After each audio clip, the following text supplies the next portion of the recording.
제158편 변모의 산.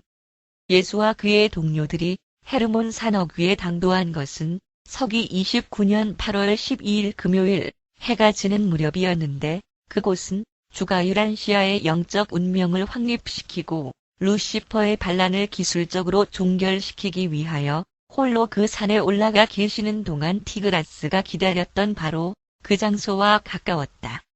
그리고 그들은 여기에서 곧 닥쳐올 사건들을 위해 영적 준비를 하면서 이곳에서 이틀 동안 머물렀다. 일반적으로 예수는 그 산에서 무슨 일이 벌어질지에 대하여 미리 알고 계셨으며, 그의 사도들이 모두 이 체험을 함께 나눌 수 있게 되기를 매우 고대하였다. 예수가 그들과 함께 그 산의 어귀에서 머무신 것은 자신에 대한 이 계시에 그들이 준비되도록 하기 위함이었다.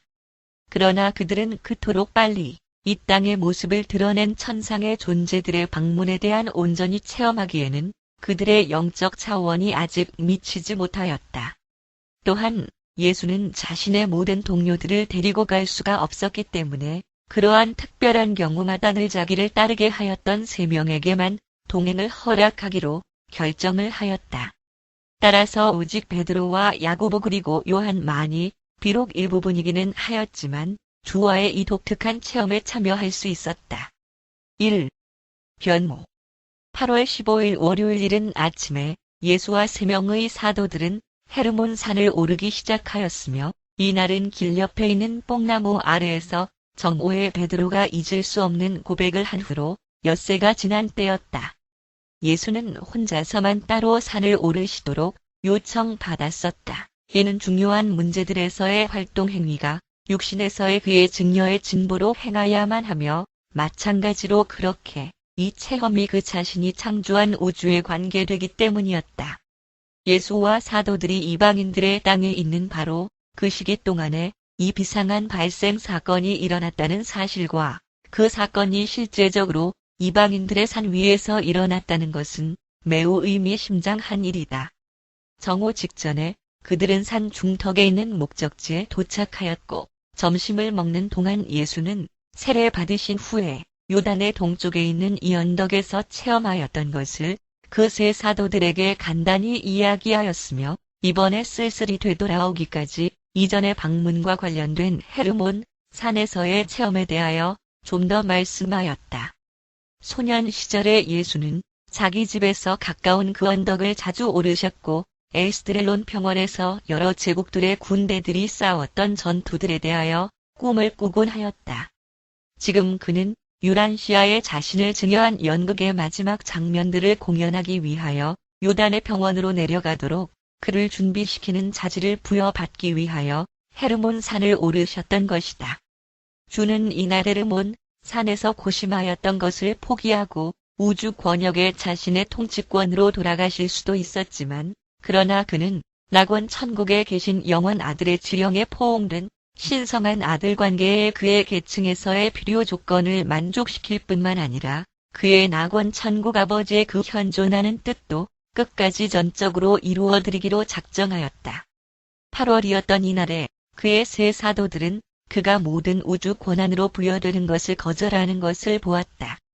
사람의 아들이면서 동시에 하느님의 아들로서 이 땅에서의 일생을 마치도록 그를 홀로 두면서 천상의 사자들이 떠나는 것을 그들은 경이로운 눈으로 지켜보았다. 그 사도들의 신앙은 5,000명을 먹일 때 최고조에 달하였으나 곧 급속도로 줄어들어서 거의 전무한 지경에 이르렀다. 그러나 이제 주가 자신의 신성을 시인한 결과로 침체되던 12 사도들의 신앙은 이어지는 몇 주간에 걸쳐서 다시 최고조에 달하게 되며, 그 뒤로는 오직 점진적인 쇠퇴만을 체험하게 된다. 그들의 신앙이 3번째로 소생되는 것은 주의 부활 이후에야 비로소 있게 되었다. 이 아름다운 오후의 3시쯤 되어서 예수는 3 사도들을 떠나시면서 아버지와 그의 사자들과 교제하기 위하여 잠시나 혼자 따로 가겠다. 너희는 여기에 머물러서 내가 돌아오기까지 기다리는 동안 앞으로 있을 사람의 아들의 증여의 사명활동에 관한 모든 너희의 체험에서 아버지의 뜻이 이루어지기를 기도하기를 바란다. 고 말씀하였다.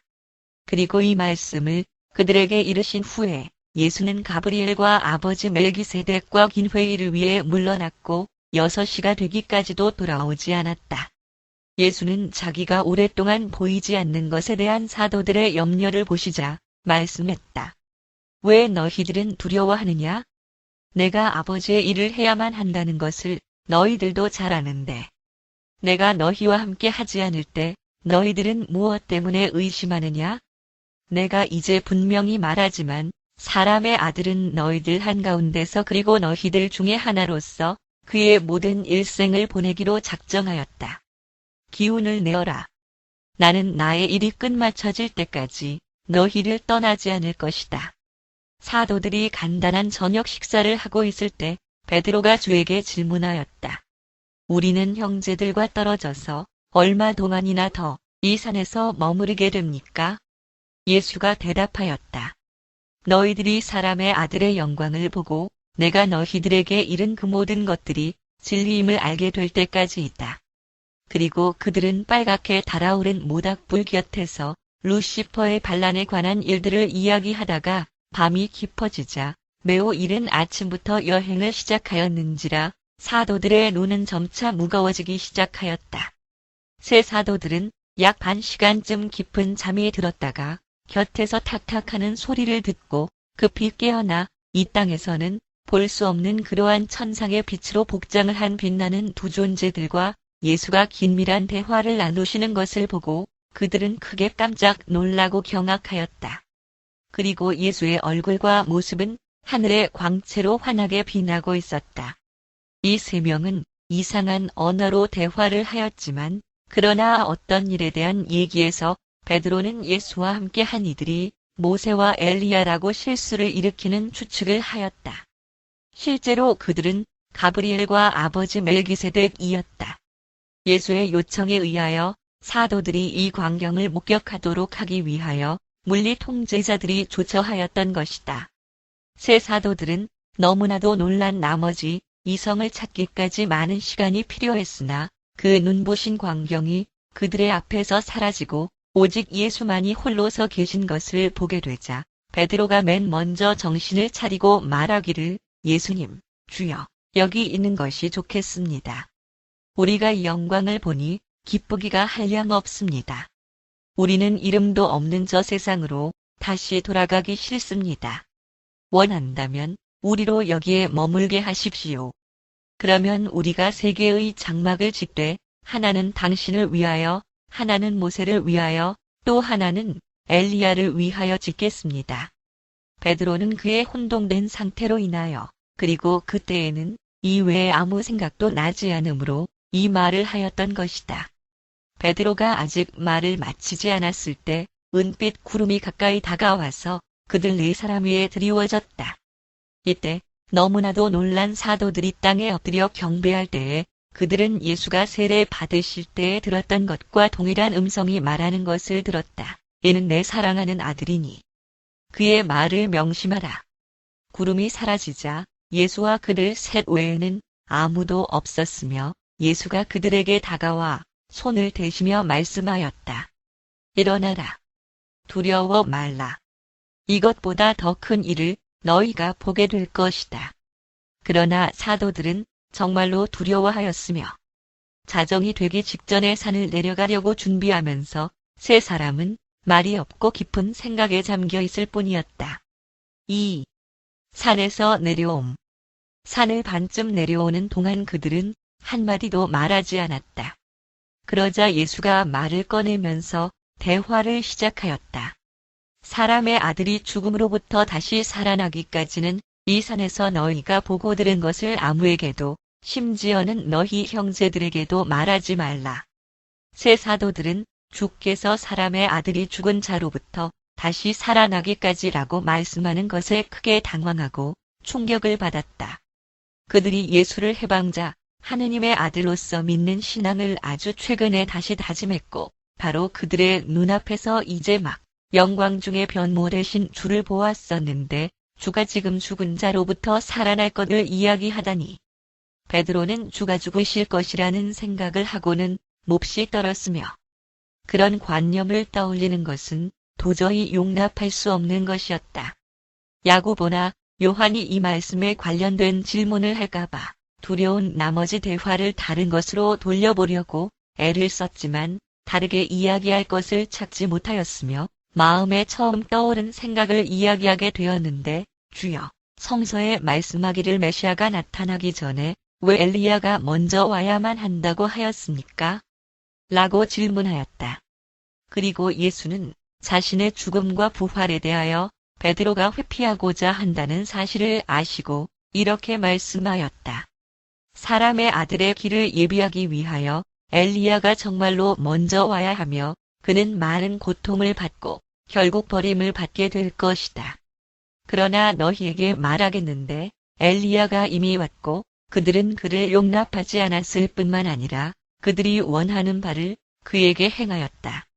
그제야 세 사도들은 예수가 세례 요한을 엘리야로 말씀하고 계시다는 사실을 깨달았다. 만약에 그들이 예수를 메시아라고 고집한다면 요한이 선지자 엘리야가 되어야만 한다는 사실을 예수는 알고 계셨다. 예수가 부활 이후에 얻게 될 자신의 영광을 미리 맛본 사실에 대하여 그들에게 침묵하도록 명한 것은 지금 메시아라고 이해되는 존재인 그가 기적을 베푸는 해방자라는 그들의 잘못된 개념에 그 어떤 보탬이 되어 그 관념이 커지는 것을 원치 않았기 때문이다.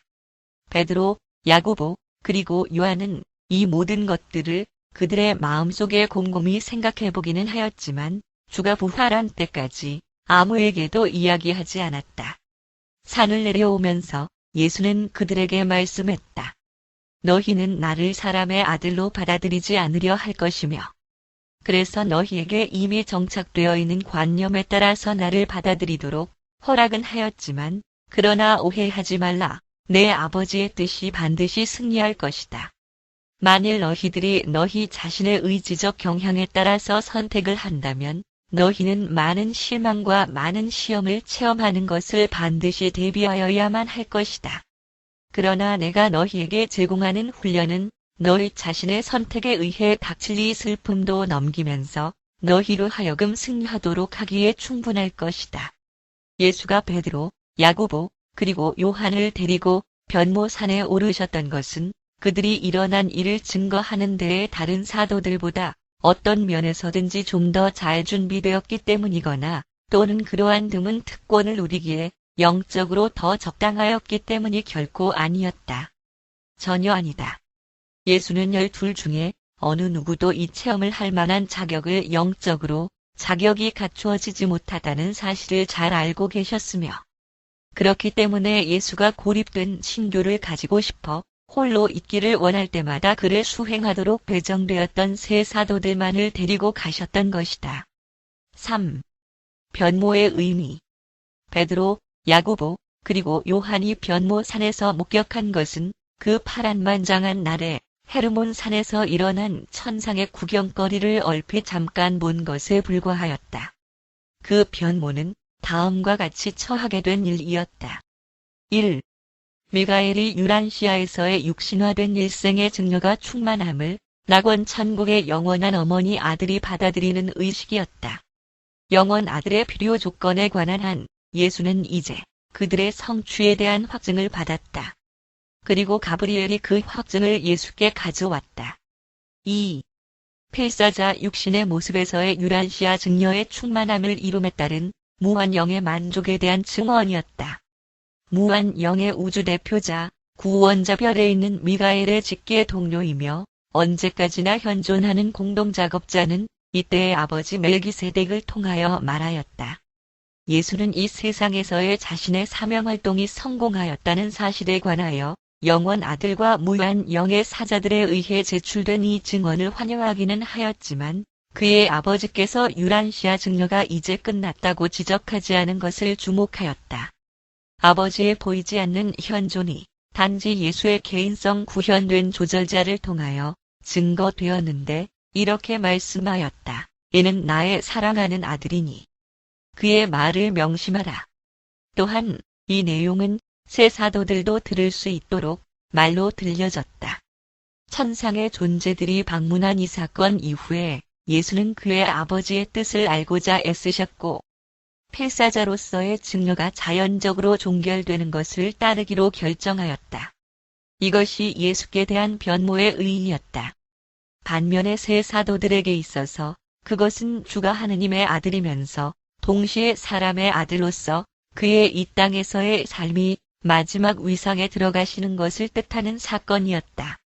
가브리엘과 아버지 멜기세덱의 공식적인 방문 이후에 예수는 이들 사명 활동하는 그의 아들들과 비공식적인 대화를 가졌고 그리고 우주의 일상 일들에 관한 그들과 교제하였다. 4. 간질병에 걸린 소년. 예수와 그의 동행자들이 사도 야영지에 도착한 것은 화요일 아침 식사 시간 바로 전이었다. 그들은 가까이 가면서 매우 많은 사람들이 사도들 주변에 몰려있는 것을 보게 되었으며 곧 큰 소리로 언쟁하는 것과 50명쯤 되는 사람들의 논쟁하는 소리를 듣게 되었는데 그들은 예루살렘의 서기관들 그리고 마가단, 의로부터의 여행 때에 예수와 동료들을 따라왔던 믿는 제자들로 반씩 갈라져서 9명의 사도들을 둘러싸고 있었다. 군중들은 여러 가지로 논쟁하였지만 주된 논쟁은 예수를 찾아서 전날 도착하였던 티베리아스에 사는 어떤 사람에 관한 것이었다. 이 사람은 사펫의 야고보라는 자인데 그에게는 12살쯤 되는 외동아들이 있었고 그 아들은 심한 간질병에 들려 있었다. 이 소년은 이 신경성 질병 이외에도 그때 지구상에 존재하면서 간섭받지 아니하고 여기저기 떠돌아다니며 해를 끼치는 반란자 중도자들 중에 하나에 의해 사로잡히게 되었으며 그리하여 이 어린아이는 간질병에 걸릴 뿐만 아니라 귀신 들려 있었던 것이다. 이 아이의 아버지는 헤롯 안티파스 정부의 하위직 공무원이었으며 고통스러워하는 자기 아들을 예수가 고칠 수 있다고 생각하고 그를 찾기 위하여 거의 2주간 동안 열정을 가지고 빌립의 영지 서쪽 경계선을 따라 두루 찾아다녔다. 그러나 그는 예수가 세 사도들과 함께 산에 올라가셨으므로 이날 정오까지도 그 무리들을 따라잡지 못하였던 것이다. 9 사도들은 이 사람이 예수를 찾기 위해 거의 40명이나 되는 사람들을 데리고 갑자기 나타났을 때 몹시 놀라고 심히 동요되었다. 이 무리가 도착하였을 때 9 사도들은 적어도 그들 대부분은 이전에 가졌던 유혹, 앞으로 이루어질 왕국에서 누가 클 것이냐를 토론하는 것에 굴복되었었다. 그들은 사도들 각자에게 어떤 지위가 주어질 것인가에 대하여 논쟁하기에 바빴었다. 그들은 다만 메시아의 물질적인 사명활동에 대해 오랫동안 신봉하였던 관념으로부터 전적으로 벗어날 수 없었다.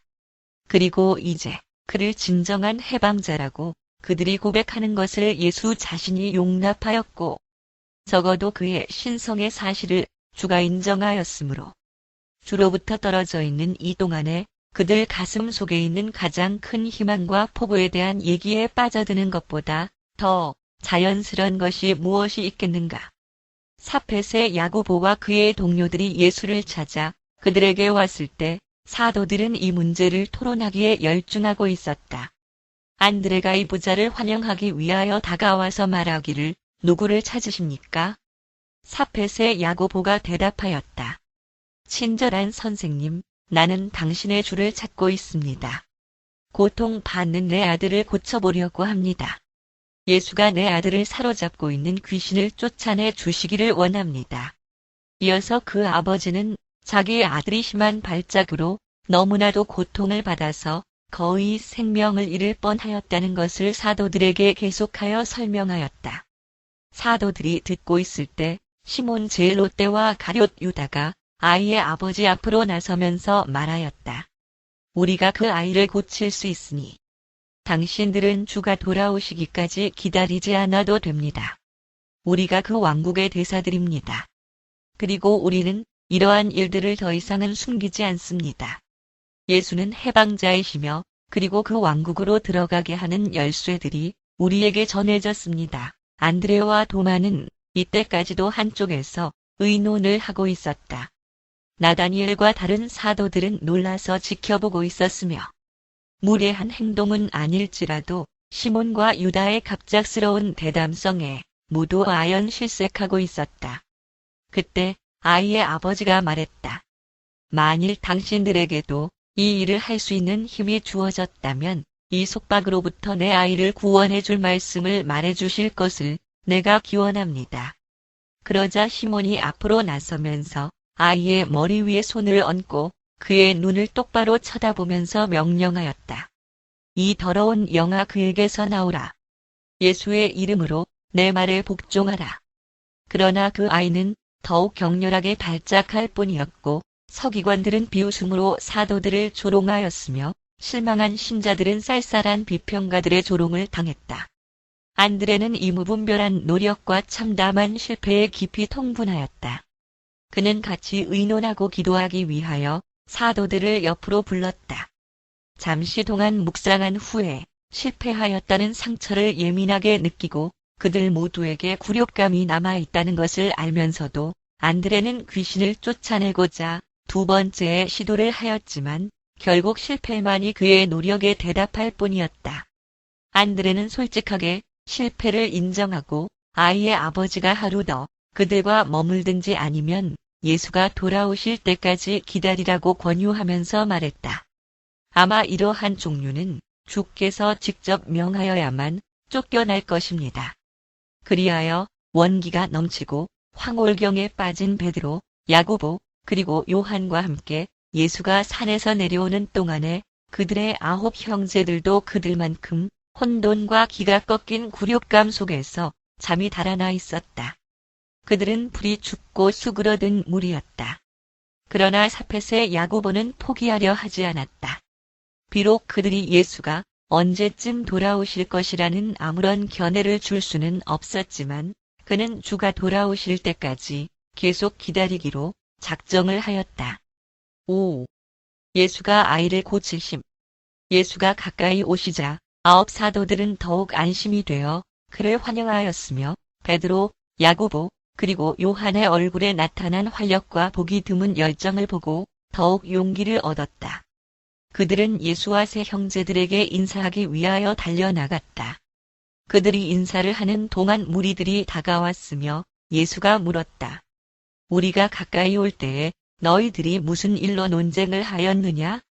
그러나 당황하고 낙심한 사도들이 주의 질문에 대답할 겨를도 없이 고통받는 아이를 염려하는 그 아버지가 나아와서 예수의 발 앞에 무릎을 꿇고 말했다. 주여, 저에게 오직 하나뿐인 아들이 있는데 악한 영에 사로잡혀 있습니다. 놀라서 소리를 지르고 입에 거품을 품으며 발작할 때에는 죽은 사람처럼 넘어질 뿐만 아니라 이 악한 영이 자주 아이를 사로잡아서 경련을 일으키게 하고 어떤 때에는 아이를 물에 던져 넣기도 하며 심지어는 불 속에 넣기도 합니다. 이를 한참 갈며 많은 상처를 입은 후에야 기진맥진해 버립니다. 죽는 것이 차라리 나을 정도이며 아이의 어머니와 저는 너무 슬퍼서 가슴이 찢어질 듯합니다.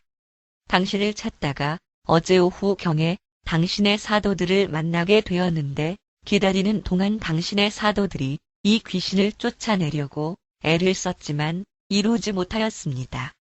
주여, 이제는 당신께서 저희를 위해 이 일을 해주시겠습니까? 내 아들을 고쳐주시렵니까? 예수는 자세한 이야기를 들으시고 나서 가까이에 있는 사도들을 둘러보시며 무릎을 꿇고 있는 그 아버지에게 손을 대시며 일어나라고 명하였다. 그러면서 예수가 그의 앞에 서 있는 모두에게 말씀했다. 오 신앙이 없고 패역한 세대여. 내가 얼마나 더 너희를 참아야 하겠느냐? 내가 얼마나 더 너희와 함께 있어야 하겠느냐? 신앙의 성과가 의심하는 불신의 명령에서는 나올 수 없음을 이제까지 얼마나 오랫동안 배웠었느냐? 그러고 나서 예수는 당황하는 그 아버지를 가리키면서 말씀하였다.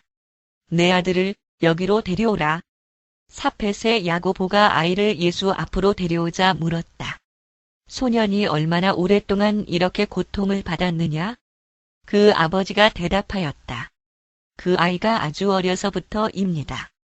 그들이 이야기하고 있을 때 아이는 심한 공격을 당하여 무리 가운데에 쓰러졌으며 이를 갈고 입에 거품을 물었다. 격렬한 발작이 끝나자 그들 앞에서 마치 죽은 아이처럼 눕게 되었다. 그러자 그 아버지는 다시 예수의 발 앞에 무릎을 꿇고 죽게 애원하며 말했다. 만일 내 아이를 고치실 수 있거든 우리에게 연민을 베푸셔 제발 이 고통으로부터 우리를 구원해 주십시오. 예수는 이 말을 들으시자 그 아버지의 근심하는 얼굴을 내려다보시면서 말씀했다. 내 아버지의 사랑의 힘을 의심하지 말고 오직 내 신앙의 진실함과 한계를 의심해보라. 진실로 믿는 자에게는 모든 것들이 가능하다. 그때 사펫의 야고보는 신앙과 의심이 뒤섞여서 오랫동안 기억될 만한 말을 하였다. 주님 내가 믿습니다. 나의 믿음 없음을 도와주시기 원합니다. 예수는 이 말을 들으시고 앞으로 다가가셔서 그 아이를 손으로 붙드시고 말씀했다. 내 아버지의 뜻에 따라서 그리고 살아있는 신앙의 경의를 표하여 이 일을 행하고자 한다. 내 아들아, 일어나라. 불순종의 영아 그에게서 나와 다시는 그에게로 돌아가지 말라. 그리고 그 아이의 손을 아버지의 손에 쥐어주면서 말씀했다. 내 길을 가라. 아버지께서 내 혼의 갈망을 들어주셨다. 그곳에 있던 모든 사람들은 심지어 예수의 적들까지도 그 광경을 보고 깜짝 놀랐다. 변모의 광경과 체험으로 영적 황홀경을 맛본 지 얼마 되지 않는 새 사도들에게 있어서 그렇게도 빨리 동료 사도들이 실패하고 좌절하는 광경으로 돌아온 것은 정말로 환상에서 깨어나는 일이었다. 그러나 그것은 왕국의 12대사들 모두에게 언제나 그러하였다. 그들은 자신들의 일생 체험 안에서 환희와 굴욕 사이에서 오락가락하였다. 이것은 육체적인 병과 영적인 질병의 이중 고통을 진정으로 치료한 것이었다. 그리고 그 아이는 그 시간부터 영구적으로 낫게 되었다. 야고보가 회복된 아들과 길을 떠나자 예수가 말씀했다. 이제 우리도 케자리아 빌립보로 가자. 즉시 준비하라. 남쪽을 향하여 여행하는 동안 그들은 침묵하였으며 무리들이 뒤를 따랐다. 6. 셀수스의 정원에서 그들은 셀수스와 함께 밤을 보내었고 저녁에는 정원에 머물렀으며 식사와 휴식이 끝나자 12사도들이 예수께 모였고 도마가 말하였다. 주여, 뒤에 남아있던 우리는 산에서 무엇이 일어났는지 그리고 무엇이 당신과 함께한 우리 형제들을 그렇게 크게 기운나게 했는지 여전히 모른 채로 있습니다.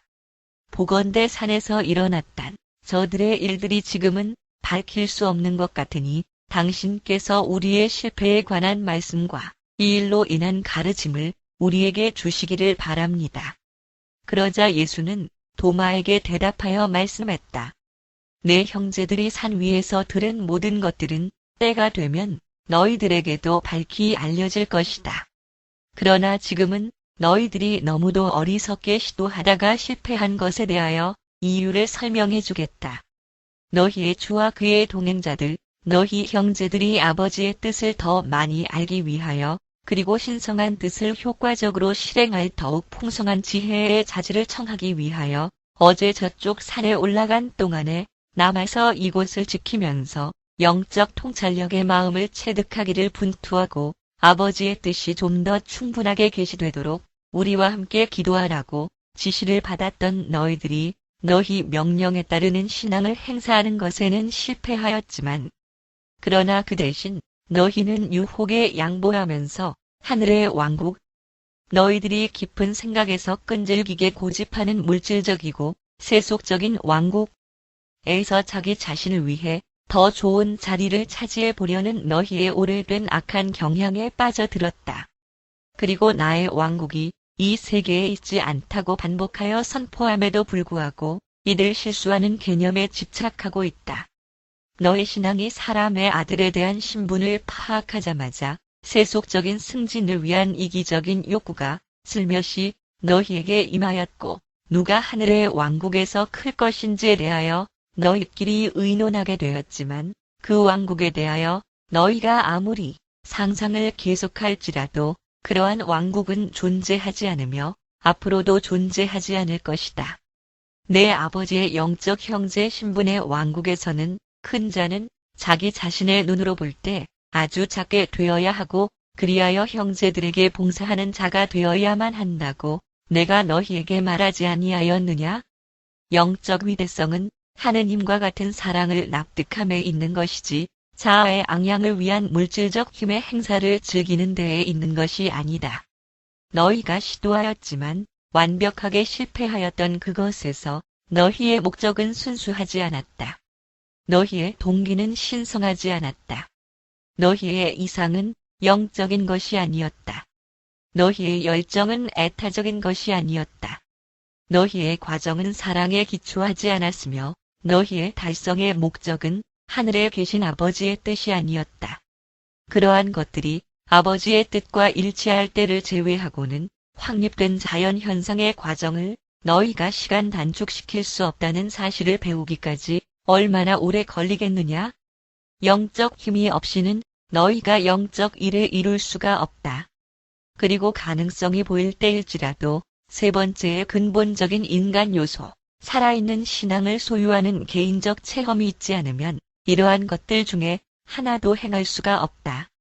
너희들은 항상 물질적인 징후가 있어야만 왕국의 영적 실체들에 대해 매혹을 가질 수 있느냐? 신비한 일들을 너희 앞에 보여주지 않으면 내 임무에서의 영의를 깨달을 수가 없느냐?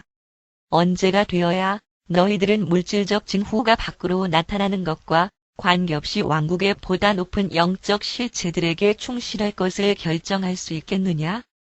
12사도들에게 말씀을 마치시면서 덧붙였다. 자, 이제는 가서 쉬어라. 날이 새면 마가단으로 돌아가서 데카폴리스 지방의 마을과 도시들에서 우리가 어떻게 전도할 것인지에 대하여 그곳에서 상의할 것이다. 그리고 오늘 체험의 결론으로 내가 산에서 너희 형제들에게 말하였던 것을 너희 각자에게 선언하겠으니 이 말을 너희 가슴 깊은 곳에 잘 간직해 두어라. 사람의 아들은 이제 증여의 마지막 위상에 들어간다. 나를 죽이고자 하는 자들의 손에 내가 넘겨질 때에 너의 신앙과 헌신에 대한 크고 최종적인 시험이 얼마 안 있어서 있게 될 터인데 우리가 그 일들을 시작하고 있는 것이다. 그리고 내가 너희에게 이른 말을 꼭 기억하라. 사람의 아들이 죽음에 넘겨지겠으나 다시 살아날 것이다. 그들은 슬픔에 가득 차서 물러가 잠자리에 들었다. 그들은 당황하였으며 이 말들을 이해할 수가 없었다. 주가 말씀한 것들에 대하여 어떤 것도 묻기를 두려워하였지만 부활을 뒤따라 일어날 그 모든 일들을 상기해 보았다. 7. 베드로의 항의. 수요일 아침 예수와 12사도들은 베세다 줄리아스에서 가까운 곳에 있는 마가단 공원을 향하여 케자리아 빌립보를 출발하였다. 사도들은 전날 밤거의 잠을 이루지 못하였으므로 일찍 일어나 떠날 준비가 되어 있었다. 둔감한 알페오 쌍둥이들까지도 예수의 죽음에 대한 말씀 때문에 충격을 받았었다. 남쪽으로 내려가다가 메롬 물가를 조금 못 미쳐서 다마스커스 길에 다다르자 예수는 서기관들과 다른 사람들이 지금도 그들 뒤를 쫓아오고 있는 것을 아시고 갈릴리를 통과하는 다마스커스 길을 이용하여 가버나움으로 가자고 지시하였다. 이렇게 한 것은 그를 쫓아오고 있는 사람들이 예수와 사도들은 헤롯 안티파스를 두려워서 그의 영지를 통과하지 않을 것이라고 생각해서 동쪽 요단 길로 내려갈 것을 아셨기 때문이다. 예수는 그를 쫓아오고 있는 비난자들과 군중들을 피하여 오로지 사도들과만 이날을 보내고자 하였던 것이다. 그들은 갈릴리 지역을 통과하여 여행하고 있었으며 휴식을 취하기 위하여 그늘 아래에 멈추었을 때는 이미 점심시간이 상당히 지나간 시간이었다. 식사를 다 마치자 안드레가 예수께 질문하였다. 주여, 형제들이 당신의 난해한 말씀을 이해하지 못하는 것 같습니다. 이제는 우리가 당신이 하느님의 아들이신 것을 조금도 의심하지 않게 되었는데 우리를 떠나 죽으실 것이라는 이상한 말씀을 듣고 있습니다. 우리는 당신의 가르침을 납득하지 못하고 있습니다. 우리에게 비유로 말씀하고 계시는 것은 아닌지요? 제발 우리에게 숨기지 마시고 사실 그대로 말씀해 주시기를 원합니다. 예수가 안드레에게 대답했다. 나의 형제여, 사람의 아들이 땅에서 그 증여의 삶을 어떻게 끝내야 하는지에 대하여 너희에게 부득이 사실대로 드러내기 시작하게 된 것은 너희가 나를 하느님의 아들이라고 고백할 수 있게 되었기 때문이다. 너희는 계속하여 나를 메시아로 믿으려고 고집하고 그 메시아는 반드시 예루살렘에서 권좌에 앉아야만 한다는 관념을 버리려 하지 않으나 그러므로 사람의 아들은 얼마 안 있어 반드시 예루살렘에 가서 많은 고난을 받고 서기관들과 장로들과 우두머리 사제들에게 버림을 받을 것이며 그리고 이 모든 일 이후에 죽임을 당하였다가 다시 살아나리라고 내가 너희에게 계속하여 말하고 있는 것이다. 내가 너희에게 이른 것은 비유가 아니며 그들이 우리에게 갑자기 닥쳐올 때 이 일들에 너희가 잘 대처할 수 있도록 사실대로 이야기하는 것이다.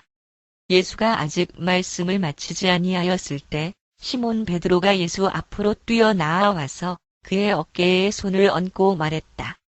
주여, 주와 논쟁하는 것을 원치는 않습니다만 이러한 일들이 주께 절대로 일어나지 않을 것이라고 제가 장담합니다.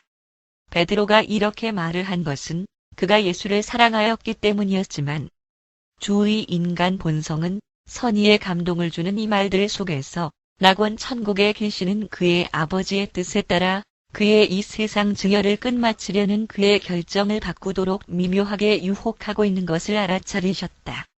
비록 그의 다정하고 충성스러운 친구들이지만 그를 단념시키려는 제안들을 허용하는 위험을 그가 알았기 때문에 그래서 예수가 베드로와 다른 사도들에게 돌아서서 말씀하였다. 내 뒤로 물러나라.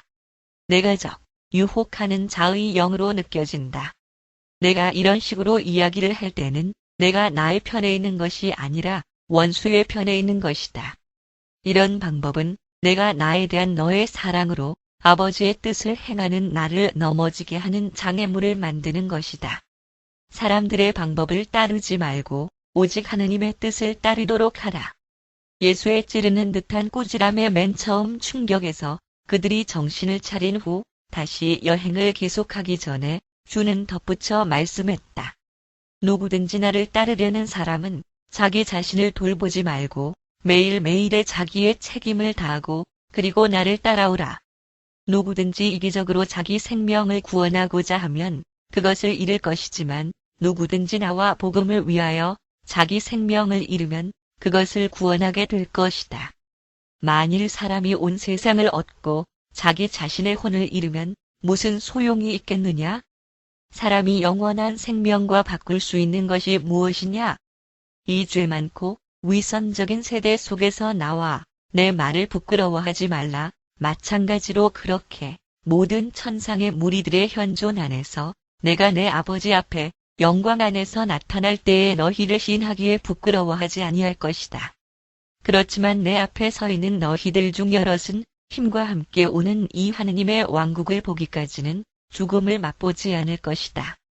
예수는 자기를 따르려면 반드시 걸어야만 할 고통스럽고 상충되는 그 길에 대하여 12 사도들에게 꾸밈없이 설명하였다. 자신들에게 굉장한 지위를 보장하는 이 땅에서의 왕국을 끈질기게 꿈꾸던 이들 갈릴리 어부들에게 이 말씀들은 얼마나 충격이 되었겠는가. 그러나 그들의 충성심은 용기 있는 이 호소로 감동이 되었으며 그를 저버릴 생각을 한 사람은 하나도 없었다. 예수는 그들이 홀로 갈등에 빠지도록 버려두지 않았으며 그들을 인도해 주었다. 오직 용기를 가지고 따라오기만을 요구하였던 것이다. 12 사도들은 예수가 자신이 죽을 수도 있다는 가능성에 대하여 무언가를 말씀하고 계시다는 관념을 서서히 파악하고 있었다. 그들은 예수의 죽음에 대하여는 어렴풋이 이해할 뿐이었으며 반면에 죽은 자 가운데에서 다시 살아나신다는 그의 말씀은 그들의 마음속에 새겨지지 못하였다. 세월이 지나자 베드로, 야고보, 그리고 요한은 변모 대신 산에서의 체험을 상기하면서 이 문제들에 대하여 좀 더 납득하게 되었다.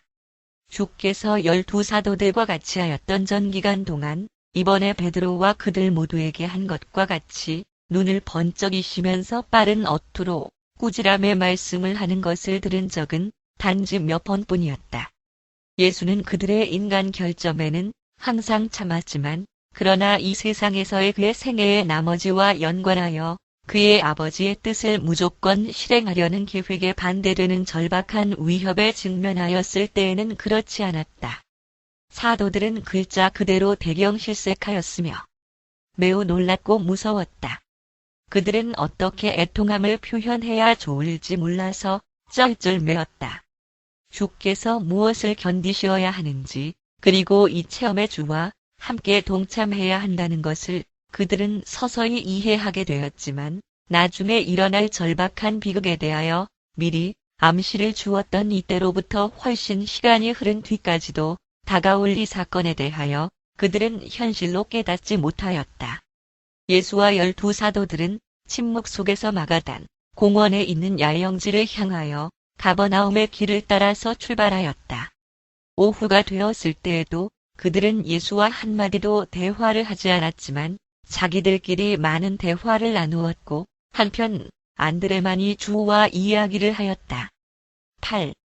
베드로의 집에서 황혼 무렵에 가버나움에 들어가면서 그들은 저녁 식사를 위해 인적이 드문 길을 따라서 곧바로 시몬 베드로의 집으로 향하였다. 다윗 세베대가 그들이 호수 반대편으로 건너갈 수 있도록 준비를 하는 동안 그들이 시몬의 집에서 서성이고 있을 때 예수는 베드로와 다른 사도들을 보시며 물었다. 오늘 오후에 너희가 함께 걸어오면서 너희들끼리 무슨 이야기를 그토록 진지하게 나누었느냐? 사도들은 그들 중에 여럿이 앞으로 이루어질 왕국에서 그들이 무슨 지위를 가질 것인가, 누가 가장 큰 자가 될 것인가 등에 관하여 헤르몬 산에서부터 시작하였던 똑같은 토론을 계속하였었기 때문에 유구무원일 수밖에 없었다. 예수는 그날 사도들의 생각 속에 무엇이 가득 차 있었는지를 아시고 베드로의 어린아이들 중에서 하나를 손짓으로 부르셔 그들 가운데에 앉히시고 말씀했다. 진실로 진실로 내가 너희에게 말하는데 너희가 돌이켜 이 어린 아이와 같이 더욱 낮아지지 아니하면 하늘의 왕국에서 거의 진보하지 못할 것이다.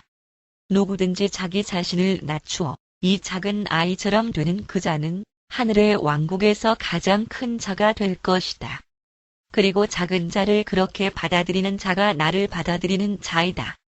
그리고 나를 받아들이는 자는 또한 나를 보내신 분을 받아들이는 것이다. 만일 너희가 그 왕국에서 첫째가 되고자 한다면 육신으로 있는 너희 형제들에게 이 선한 진리들을 베풀기 위하여 노력하라. 그러나 누구든지 이 작은 자들 중에 하나를 넘어지도록 하면 맷돌을 목에 메고 바다에 던져지는 것이 그에게 차라리 나을 것이다. 만일 내 손으로 한 것들이나 또는 내 눈으로 본 것들이 왕국의 진보에서 실족해 한다면 이들 매달렸던 우상들을 제물로 바쳐라. 이는 이들 우상에 매달리고 그리고 스스로 왕국을 가로막은 자신을 발견하는 것보다는 차라리 일생에서 사랑했던 것 중에 많은 것들을 버리고서라도 왕국에 들어가는 것이 더욱 좋기 때문이다. 그러나 무엇보다도 이들 작은 자 가운데 하나라도 가벼이 여기지 않도록 주의하라. 이는 저희의 천사들이 항상 하늘에 사는 무리들로서의 얼굴을 지켜보고 있기 때문이다.